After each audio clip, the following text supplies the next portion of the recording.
ain't gonna come if you ain't trying to go get it. I fell in love with a vision. When completed the mission, I proceed cause I'm driven. Slipped and fell a couple times, that's what I needed. Hey y'all, welcome back to another episode of Imperfect on Purpose. This is my podcast that kind of details how life is more of a journey. It's more about the journey than it is about the destination. And so today my guest is Mr. Chaz West. He's I call him the man of many hustles because man, he be out here doing it. Usually I kind of introduce my guests. I appreciate you. Usually I introduce my guests like myself, but man, he's I don't want to miss nothing because he has so many. He's a self-made entrepreneur, and man, he just has so many avenues that he like goes through and does. So I'll let him kind of talk a little bit about what it is that he does. And can you kind of list off some of the businesses that you've started? Yeah, what's going on, y'all? I'm Chaz West. I'm really just, I call myself like a serial entrepreneur. I'm really into whatever it takes, to make the numbers, to produce numbers. Few of the business that I have currently, as you can see in the background, is A1 Brothers Logistics. I have A1 Home Solutions. I have A1 Boat Rentals. I've been doing a little bit of storage wars type of thing lately that contributes to my daughter's business, Callie's Boutique. So I just try to make different avenues, the avenues is what brings the income, and income, is good. That's it. So what was the first business that you kind of started with? Man, I started way back like in high school. I was cutting grass. Probably like, typical high schooler back then. It kind of turned into something that I found myself doing more regularly. I got, better equipment, got a trailer, got some zero-turn lawnmowers, got a couple guys working with me, and we grew, So that was the first like business, so to say, that I started. It was actually called Got Grad. I printed my own flyers, made my own business card. I actually got contacted by the U.S. Postal Services. It was like, hey, we got the number of this flyer. You can't be putting these flyers in mailboxes without postage. So we was putting the flyers out everywhere. So that was the first time that I actually, branded myself and put myself out there. That's what's up. So do you feel like you always knew you was just gonna be an entrepreneur? Like it was kind of just in your nature? I do. I remember as a kid, people were like, what you gonna be? And I would say, I'm gonna be a businessman. I'm gonna be a businessman. And they say, what kind of businessman? I never knew what kind of business, right? Because I always had a host of things, I've never been scared to try anything, right? So, of course, we're trying a whole lot of different things, you will fail. But when you know that you're doing it for yourself, right? It's a different kind of ambition behind it, right? And I'm always doing something for myself, so I always put my all into it. Okay, I can appreciate that. So one of the first, I guess, kind of companies that I've seen you operating or starting is A1 Brothers Logistics, like kind of like a trucking company, right? How did you get, I guess, your startup capital for that, and like how'd you get in that industry? I was already operating A1 Home Solutions. And, I like to call it A1 Home Solutions the nest egg. That's what I've been doing before trucking, and that's pretty much where I got the capital for trucking. We put a lot into A1 Home Solutions, and it's, we're finally seeing the fruits of our labor there. The reason for getting into trucking was to be less hands-on than I was with A1 Home Solutions. So it was just, just another strategic step to, using more of my brain, chilling, not being in the day. And that was the reason for trucking. So when you were doing A1 Home Solutions, which is like kind of like a home remodel and renovation business, right? So when you were doing that, you were hands-on, you're in there like actually renovating the houses and doing whatever it takes to get to the bag. Oh yeah. We've done it all. I mean, from demolition to building a whole house, so. Oh wow. That's dope. So getting started, I guess, with the trucking company, do you feel like the person starting it should have a CDL, or did you have a CDL? Like, do you think that's necessary, or you feel like people can just, start it without that? I do not have a CDL. I don't feel that you need a CDL to start a trucking business. I do feel that it is beneficial to have a CDL for various reasons. Um, One of the major reasons is funding. Um, if you don't have a CDL, they look at you as an investor. If you do have a CDL, there's a lot more avenues that are open to you. So Okay. I'm definitely make it without the CDL, but there's a couple hurdles you have to cross. Do you regret, I guess, not getting your CDL before starting it? Not really. I don't. It's something I would have drove trucks way long ago, but everything wasn't in the line. Everything happens for a reason. So no, I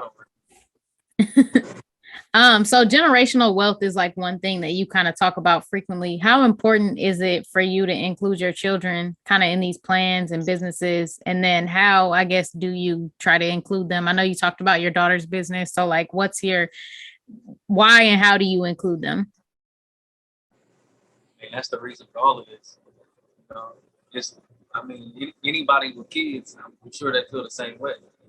We wake up, we brush our teeth, we wash our face, we get to the bag for who? Not really for us. It'd be for the kids. So I try to implement it by letting them be hands-on. I'm not going to shove entrepreneurship down their throats, so to say, but I'm gonna make sure that they have avenues. That they have options. You don't. 9 times out of 10, you're not going to be a basketball star, right?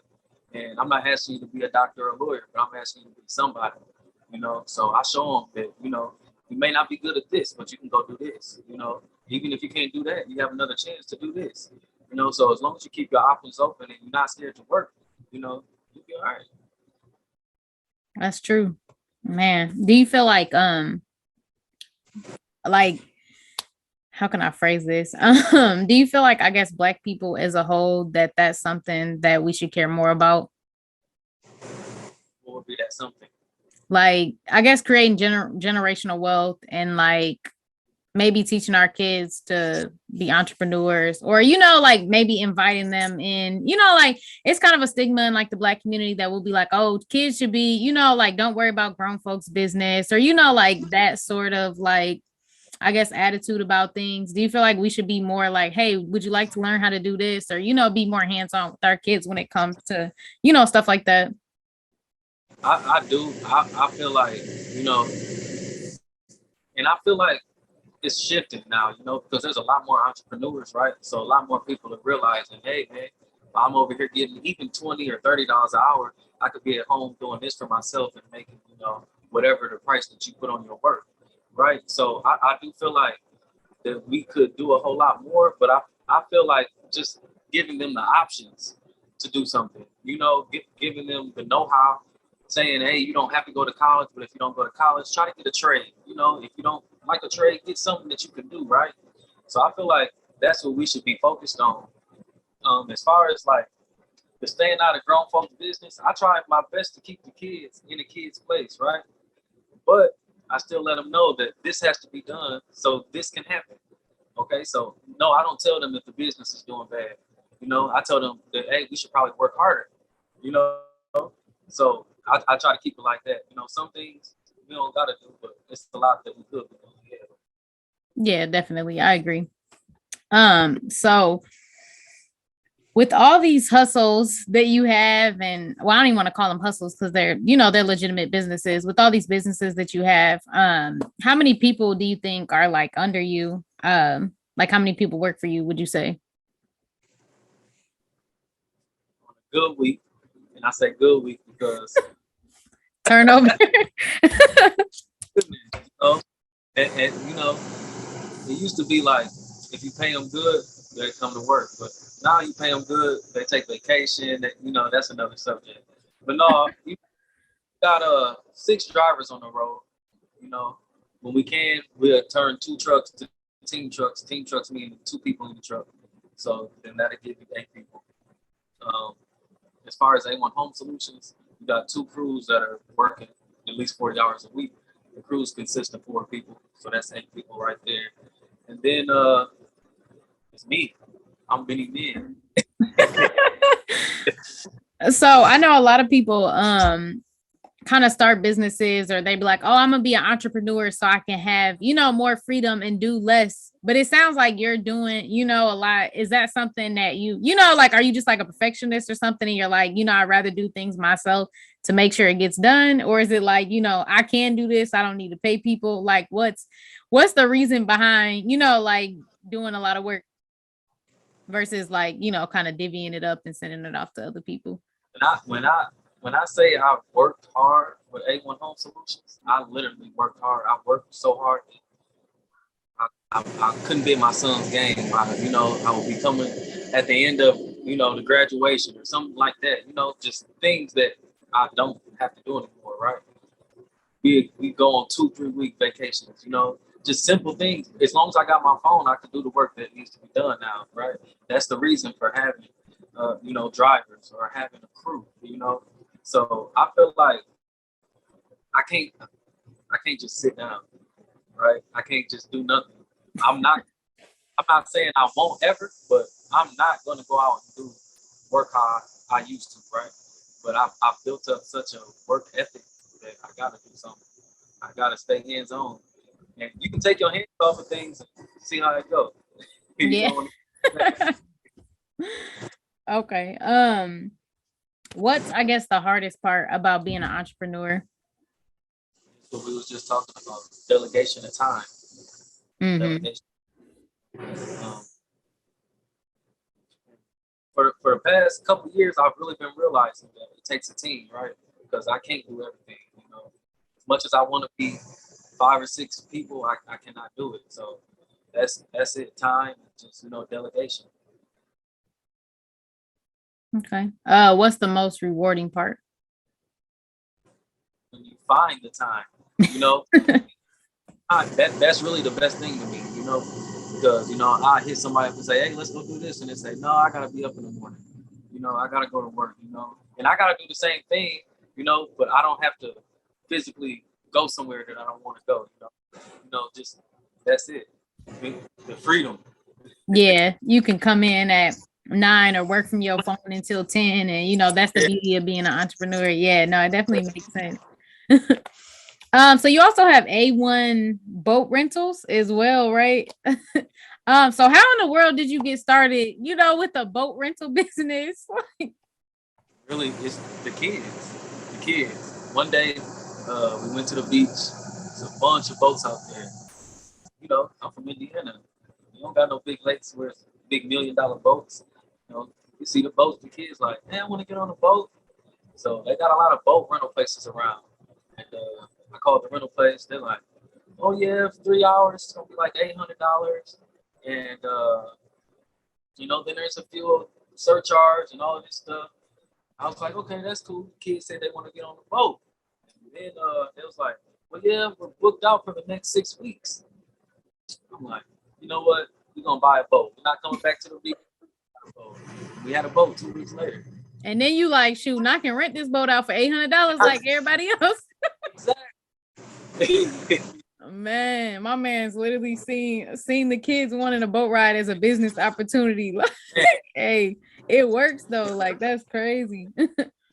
What sort of add-ons, I guess, do you include with the boat to kind of, I guess, maximize, you know, like the customer's experience and, you know, maximize your profits? Like, Yeah, we just actually just added on this giant tube that can fit 13 people.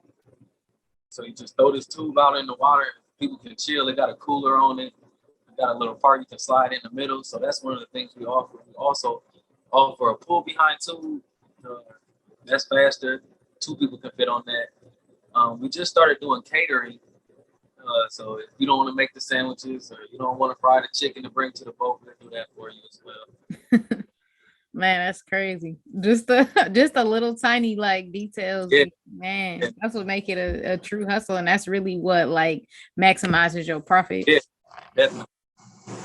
So this is a new segment called Facts or Cap. And so it's inspired by one of my friends. His name is Walter, and he started kind of this like brand. It's a clothing and art brand called Capsule Collective. And so basically I'll read you kind of these popular business mindset quotes, and you'll tell me whether you think it's facts or cap. And you can like explain yourself, or you can just be like, I just said it was like, it's facts, whatever. Yeah. Like, so behind every successful businessman is his wife. Facts or cap? Facts. Okay. The more hands you shake, the more money you make. Cap. You said that's cap? You don't think your network determines your net worth? Like, And it definitely do, but all money ain't good money, and all them hands ain't good neither. oh, that's true. That's Getting true. That's true. Right room with the right circle. I mean, yeah, you can network and meet a couple more people, but man, when it's good, you don't go fix it. That's true. That's true. Your most unhappy customers are your greatest source of learning. Thanks. A business that makes nothing but money is a poor business. Yeah, that's facts.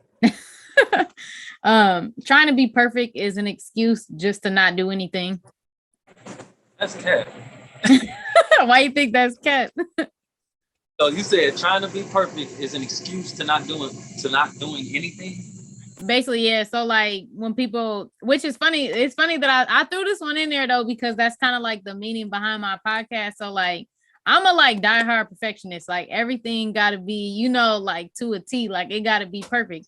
And so like the struggle that I was having was like I would just not like do stuff because like, well, it's not gonna go, how I want it to, or like, whatever. So I'd be like, yeah, I'm just not gonna do it. So like, I mean, I think that one is facts. Like, not that it's like a lazy thing, but like it is a little bit of an excuse because like I could have still did the podcast and learned as I went. You know what I'm saying? Like, so you still think it's kept? Yeah, because I strive to be the best in everything I do, right? But if I worried about being perfect, I wouldn't do nothing. I mean, I wouldn't start everything that I got going. You know what I'm saying? Yeah. Like if I was just like, man, I just want to, how much other ideas you be having? Man. That if you didn't, but some people got to do that. They got to go to the lab, and that's what makes us all unique because everybody got their own process. If I procrastinate with something, I won't end up doing it. If I start thinking about it too much, because I can't be an overthinker, right?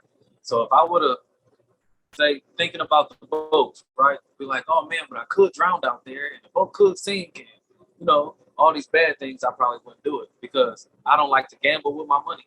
What I put my money in, I want to work and be successful. Yeah, I agree. And I feel like, I don't know. I feel like delaying something because you're doing research isn't bad, but I definitely agree that like you shouldn't put something off, because it might not go exactly how you think. So. Yeah.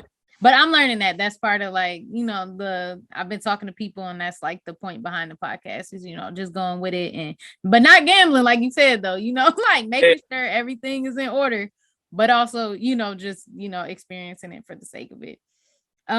So if at first you don't succeed, write it off as a tax loss. Facts or cap? I'm gonna try again and then I'm gonna There you go. Sell a man a fish he eats for one day. Teach a man to fish. Ruin a good business opportunity for yourself. That's cap. But see, you the same one that saw the boat opportunity from somebody else had the boat and you I can do that too. So you don't think if you was teaching somebody how to fish, it would ruin your like opportunity to fish if that's what you wanted to do too? Or is it enough? It's enough money for us all to eat out here. Exactly. I didn't turn plenty of people on to anything that I'm doing because there's plenty out here. Man, you really are. I've seen that personally on Facebook and just wherever else. Like you always trying to not necessarily give, all the secret sauce, but put people on to, whatever opportunities, and you share posts from your friends that have also, kind of basically got it going based on stuff, you put them onto. And so I think that's always appreciated. And even, just stuff like this coming on this podcast, I'm sure you're going to inspire somebody. And people want to hear what you got to say because they see you doing all this, and it's like, man, how did he, get started, and how did he even, like come to all this? Hopefully this clear up a lot of the inboxes. Man, there you go. This will be answering the questions people really want to know. I'm gonna straight send them the link. Be like, here you go. This is all the info on how I did everything. What's the best way to start multiple hustles kind of under the same brand like you did? You gotta find something that's versatile. Like when I came up with the name A1, I really wanted to be.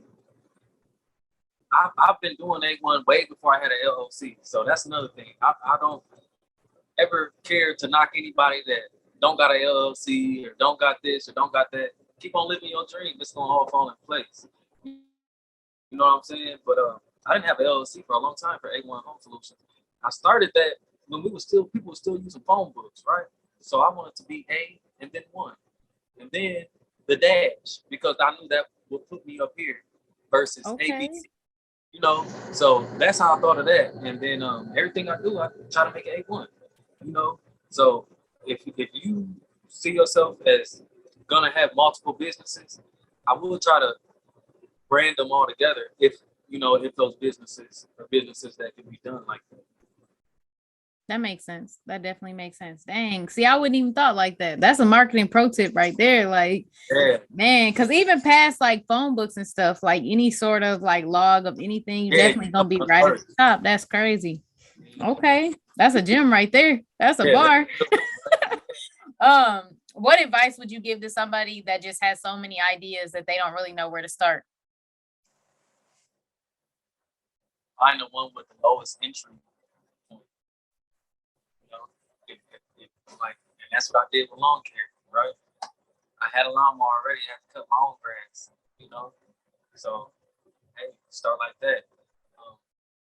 Secondly, if they all is close to the same entry point, then find which one you got the most passion in.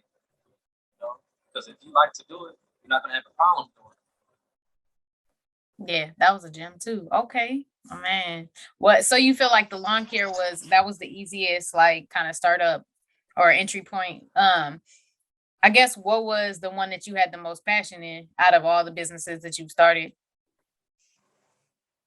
I love being a contractor. I love making home solutions. I love working with my hands. I had a really good time selling cars. I love selling cars.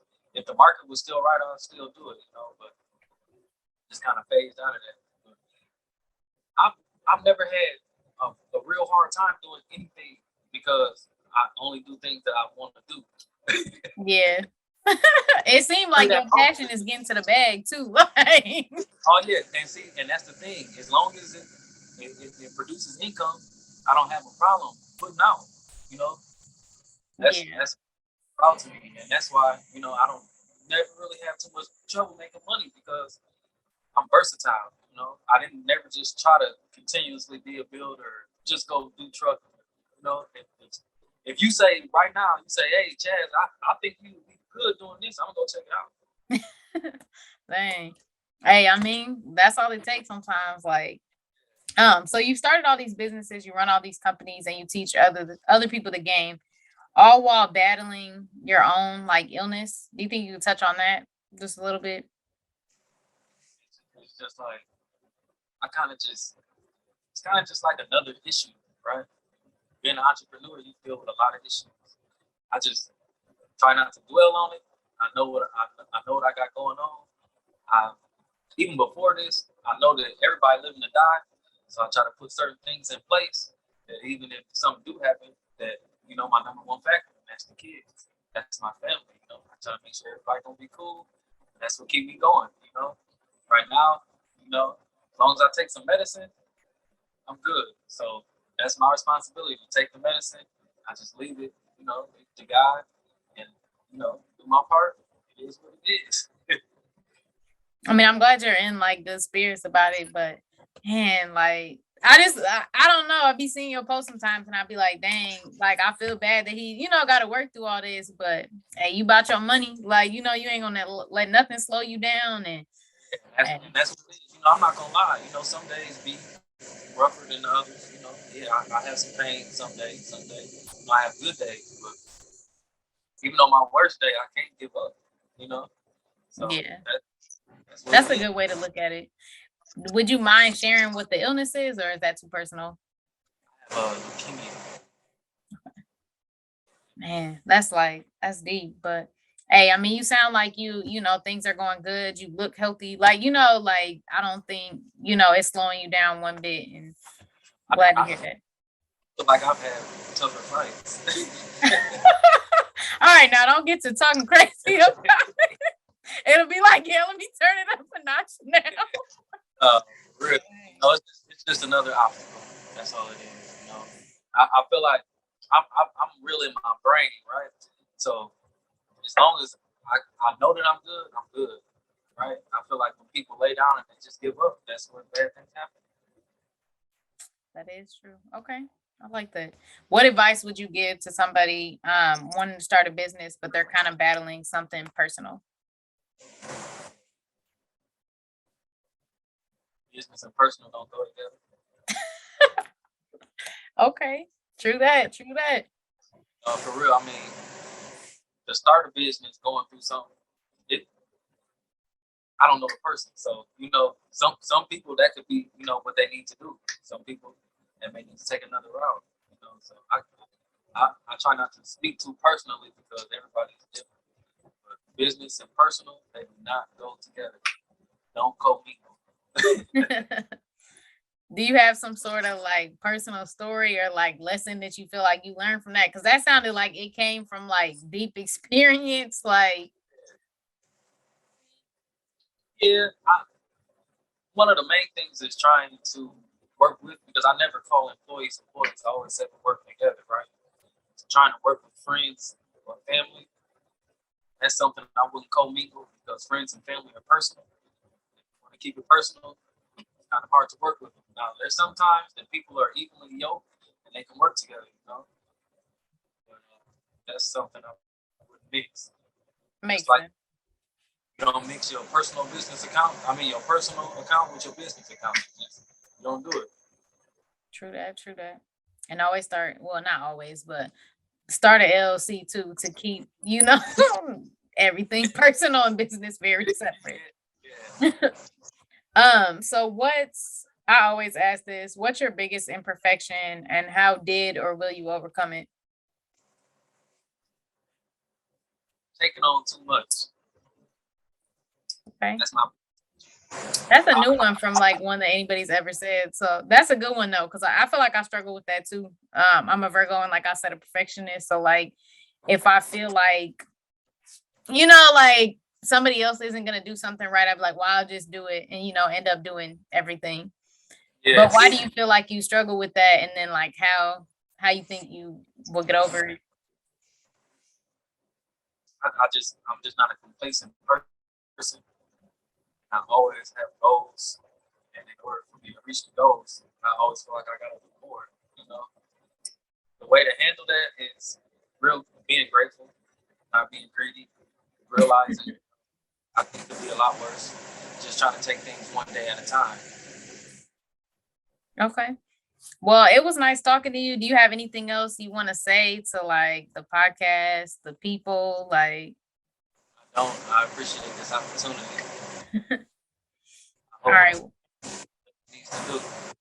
You said what? I said I hope it does what it needs to do for the audience. Man, I think it will. I've been surprised because I thought when I first started this podcast, I honestly thought like people like me, like women, or like, was gonna be like who watched it the most. But I actually been surprised that like male, like self-made entrepreneurs has been like my biggest audience. So like that's why I thought talking to you would be something that they would like really, enjoy. So that's why I hit you up and was like, yo, you got to do the pod because I think people are rocking with this. So I appreciate you for sure. Bring my dreams to fruition, my come up story is written. You don't need no revision, and they know it ain't finished. We done seen so many knives, we had to start from the bottom. We done heard so